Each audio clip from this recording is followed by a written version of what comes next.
এখনকার ছেলেরা যেই হারে বেনামাজি, এরা যেই হারে মোবাইল টিপতেছে, এরা নিজেদের মুসিবত নিজেরা টাইনে আনতেছে না? নিজেদের বিপদ নিজেরা। বেটা তোমাদের তুম করে বলি, বেটা তোমাকে বাপ দাদার চোখের পানি, আগের মুরব্বীদের কান্নার বরকতে আজকে হয়তো তোমরা এই পর্যন্ত ভালো আছো। কিন্তু তোমাকে এই অব্যাহত যদি তোমরা যদি এই অবস্থায় এক ওয়াক্ত নামাজ পড়তে মন না চায়, সারাদিন মোবাইলে নারী ছবি নাচ গান আর আড্ডা দিতে মন চায়, তো তোমাদের পরবর্তী 50 বছর পরের জেনারেশন, তাদের তো তোমরাই হবা দাদা, তোমরাই হবা বাবা, তো তারা কি পাবে তখন? বলেন না, আপনি একটা হিসাব মিলান। বাংলাদেশের স্বাধীনতার বয়স কি 200 বছর, 100 বছর? তো 50-এর চাইতে একটু বেশি হয়েছে।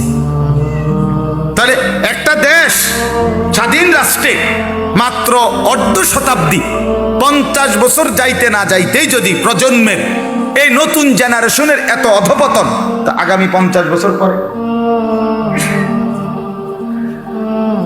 হ্যাঁ আগামী 30 বছর পরে কোথায় দাঁড়াবে গিয়া? এরা এই যারা এক ওয়াক্ত নামাজ পড়ে না, এরা এদের ছেলে মেয়ে কেমনে গড়বে? যারা সারাক্ষণ মোবাইলে নারীর নাচ গান ছবি দেখে, এ তার সন্তান বাঁচাবে কিভাবে? কথা বলেন। আজ হোক কাল হোক এই ছেলেরাই তো বিয়ে করবে ইনশাআল্লাহ, আল্লাহ হায়াত দিলে এদের সন্তান হবে আল্লাহ চাইলে। তো তখন কি হবে?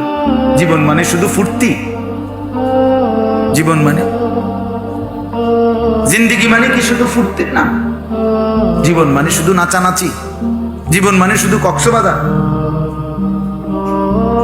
আল্লাহ আমাদেরকে বুঝ দান করেন। সবাই একসাথে বুঝবে না আমরা জানি, এরপর আমরা বলি। অর্থ হইল এই হাজারো ছেলের ভিতরে, হাজারো বাবার ভিতরে একজন দুইজনও তো বোঝে, ভাবে। এই উনার আশায় বলি, 1 লাখ মানুষের মধ্যে একজন শুনবে, একজন একটু হলেও ভাববে যে হায় আমি কি করছি। একজনের আশায় অপেক্ষায় আছি, ওর জন্য অপেক্ষা করি, ওর কথা ভাবি যে সে বদলাবে, তার জীবন সুন্দর হবে। আলহামদুলিল্লাহ আমরা হতাশ না।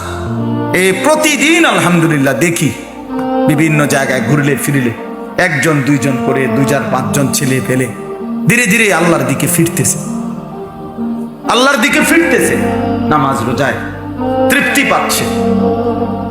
অসংখ্য ছেলে, আমি বর্তমান সময় আমার এটা অভিজ্ঞতা, আলহামদুলিল্লাহ, গুনাহ করতে করতে, অশ্লীলতা করতে করতে আর তৃপ্তি পাচ্ছে না, মজা পায় না।